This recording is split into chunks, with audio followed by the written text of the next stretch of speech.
বছর half pant পরা মেয়েটা সরস্বতী পুজোর দিনে বলে শাড়িতেই নারী, এ কেমন বিচার ভাই? ভারতী বিদ্যালয় উইথ গার্লস, মানে ভারতী বিদ্যালয় গার্লস। ভাই আমি যদি টোটো চালাই আমার কি ব্যবসা হবে? তো welcome to my YouTube channel. Hi guys, সারা বছর ল্যাংটা থাকা মেয়েটা, মানে ছোট স্কার্ট আর প্যান্টি পরা মেয়েটাও সরস্বতীর দিন পুজোর দিনে বলে শাড়িতেই নারী। ঠিক আছে, এই কথাটা কি ঠিক না ভুল ভাই? সারা বছর হাফ প্যান্ট পরা মেয়েটা সরস্বতী পুজোর দিনে বলে শাড়িতেই নারী, এ কেমন বিচার ভাই? তাহলে এরকম যদি শাড়িতেই নারী হয়, আমার বলা বক্তব্য এইটাই যে তাহলে সারা বছর সরস্বতী পুজো হোক, অন্তত পক্ষে ভাই মেয়েরা শাড়ি তো পরবে ভাই, হাফ প্যান্ট আর স্কার্ট তো পরে ঠ্যাং দেখাবে না লোকরে।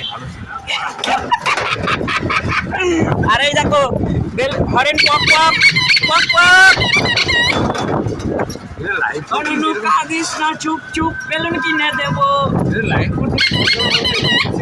না না লাইভ করবো না, এগুলো কাটিং করবো। তো ভাই আমরা কোথায় যাচ্ছি? এখন চলে এসেছি গন্তব্য প্রায় কাছাকাছি। আর আমরা যাচ্ছি আজকে স্কুলে।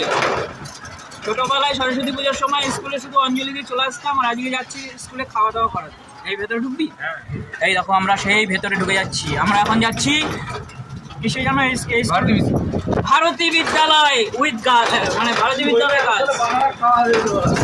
আর এখানে একটা মোড় আছে, এই মোড়ে দিতে হবে হরেন।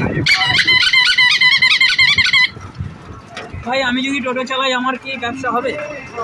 এখানে একটা মণ্ডপ হয়েছে সরস্বতী পুজো। এটা কোটালহাট, আর এইটা একটা সুন্দর পুকুর। এরা খেয়ে দিয়ে চলে এসছে, আর আমরা এখন যাচ্ছি খাওয়াতে। তাহলে কে খাওয়ালো কারা? খাওয়ানোর লোক ঢুকিয়ে দিয়েছি আমরা।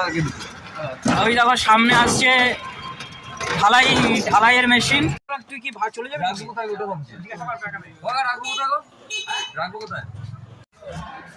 তো ভাই আমরা চলে এসেছি ভেতরে, ঠিক আছে, স্কুলের ভেতরে চলে এসেছি। ভাই ভয় লাগছে আমার।